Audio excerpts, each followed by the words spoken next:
मैंने इस बात को शुरू से मैंने क्लियर रखा है।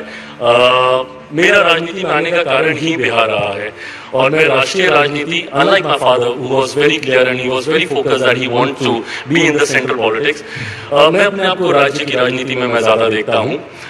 2025 नहीं तो 2030 में आप जरूर मुझे एक विधायक के तौर पर देखेंगे। तो मैं चिराग पासवान जी को भी मैं कहना चाहूंगा आपके माध्यम से कि आप मजबूती से अड़े रहिए। आपका पार्टी का कम से कम एनडीए गठबंधन में 50 सीट मिलना चाहिए। क्या चिराग की हो गई है कोई सेटिंग? क्या चिराग अब बनने वाले हैं बिहार के मुख्यमंत्री? चिराग के इस बयान के पीछे की क्या है असल कहानी? कहीं कोई और तो नहीं दे रहा चिराग को मुख्यमंत्री बनाने की डील, या चिराग बनने वाले हैं किंग मेकर? आज के विश्लेषण में चिराग के नए विवाद ने क्या हंगामा खड़ा किया है, उसको लेकर ही आज हम चर्चा करेंगे। आइए जानते हैं चिराग के बयान के पीछे की असली कहानी और उनका यह बयान बिहार की राजनीति में क्या भूचाल लाने वाला है।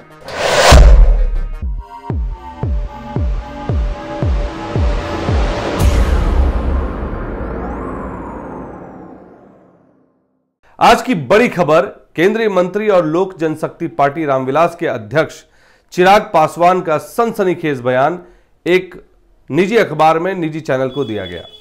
चिराग ने कहा, मैं ज्यादा समय केंद्र में नहीं रहना चाहता, मेरा प्रदेश मुझे बुला रहा है, मेरी प्राथमिकता में है बिहार। यह बयान बिहार विधानसभा चुनाव 2025 से ठीक पहले आया है, जिसने सियासी गलियारों में हलचल मचा दी है।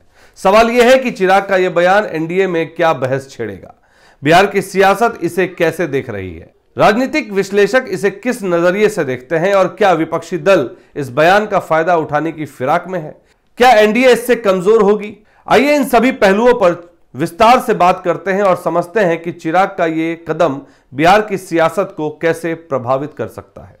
नमस्कार, स्वागत है आपका बीएमडब्ल्यू न्यूज बिहार के खास कार्यक्रम स्पॉटलाइट में, जहां हम लाते हैं बिहार की सियासत की सबसे ताजा और गहरी खबरें, और इसके लिए मैं हूं आपके साथ अभिषेक।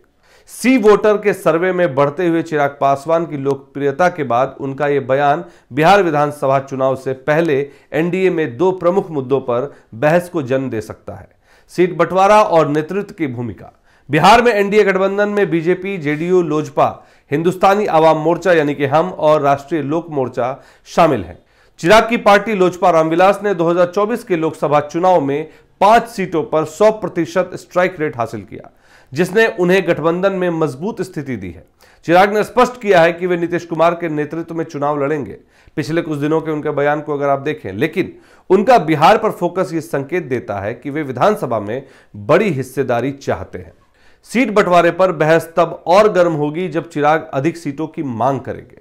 2015 में लोजपा ने 42 सीटों पर चुनाव लड़ा था और अब चिराग की बढ़ती सियासी ताकत को देखते हुए वे इससे कम पर समझौता नहीं करना चाहेंगे। और ये चिराग पासवान भी बखूबी जानते हैं। एनडीए गठबंधन में भाजपा, जदयू और उनके विपक्षी भी इस बात को समझते हैं कि 40 सीटों से कम पर चिराग तो लड़ने वाले ही नहीं। तो मैं चिराग पासवान जी को भी मैं कहना चाहूंगा आपके माध्यम से कि आप मजबूती से अड़े रहिए। आपका पार्टी का कम से कम एनडीए गठबंधन में 50 सीट मिलना चाहिए। और आपको अगर कहे कि मुकेश सहनी आ रहे हैं तो इस बात पे विश्वास नहीं कीजिएगा। बीजेपी 100-110 सीटों और जेडीयू 110-120 सीटों पर दावा ठोक रही है, जिससे लोजपा के लिए सीटें सीमित हो सकती हैं। इसके अलावा चिराग की बिहार में सक्रिय भूमिका की इच्छा ये सवाल उठाती है कि क्या वे भविष्य में एनडीए में बड़ा नेतृत्व चाहते हैं, खासकर नीतीश कुमार के बाद। ये बहस एनडीए की एकता के लिए चुनौतीपूर्ण हो सकती है, क्योंकि बीजेपी और जेडीयू दोनों ही चिराग की महत्वाकांक्षा को नियंत्रित करने की कोशिश करेंगे। उनका पासवान समुदाय यानी कि 5.3% वाली आबादी पर मजबूत प्रभाव है, जो बिहार की कई सीटों पर निर्णायक भूमिका निभाता है। चिराग का यह बयान उनकी बिहार केंद्रित रणनीति को दर्शाता है, जिसका उद्देश्य पासवान वोट बैंक के साथ साथ युवा और दलित वोटरों को आकर्षित करना है।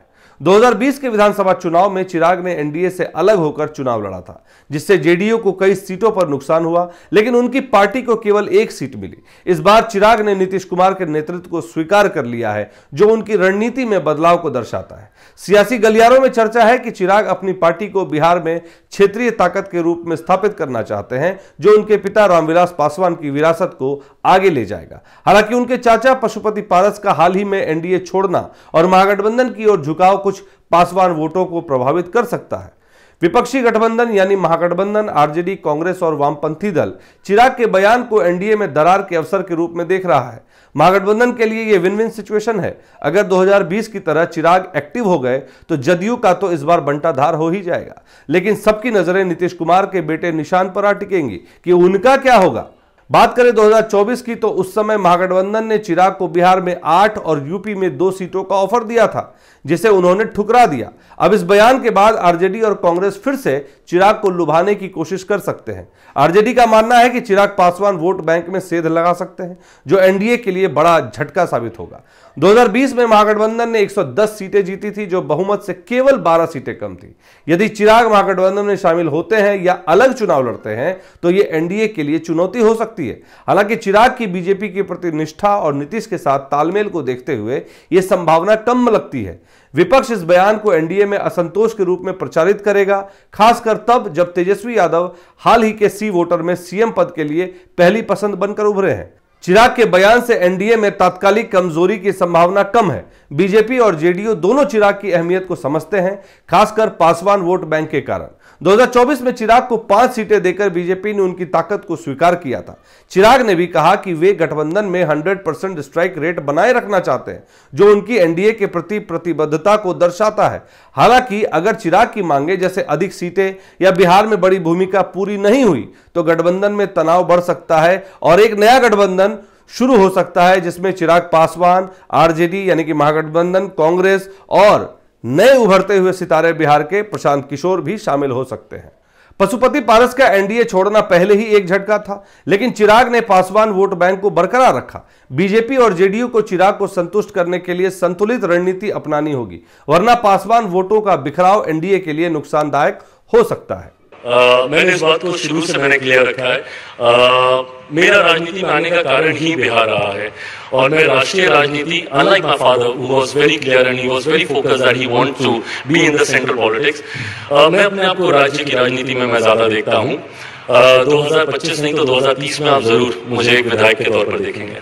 अब चिराग पासवान के इस पूरे बयान को अगर आप देखते हैं तो विपक्षी पार्टियों के लिए विन विन सिचुएशन है, जैसा कि मैंने पहले भी कहा, लेकिन अभी तक ऐसी कोई चर्चा, ऐसा कोई बयान, आधिकारिक बयान एनडीए गठबंधन से नहीं आया, इसलिए कुछ भी कहना असंभव सा लगता है, कुछ भी कहना अभी बातें ही होंगी। लेकिन देखना यह होगा कि चिराग के इस बयान के बाद बिहार की राजनीति में किस तरह की उथल पुथल मचती है, किस तरह की हलचल और सरगर्मी दिखाई देती है, यह आने वाला वक्त ही बताएगा। फिलहाल आप इस विश्लेषण पर अपनी क्या राय रखते हैं, कमेंट के माध्यम से अपनी बातें साझा हमसे जरूर करें और बने रहे BMW न्यूज बिहार की तमाम खबरों के साथ। धन्यवाद।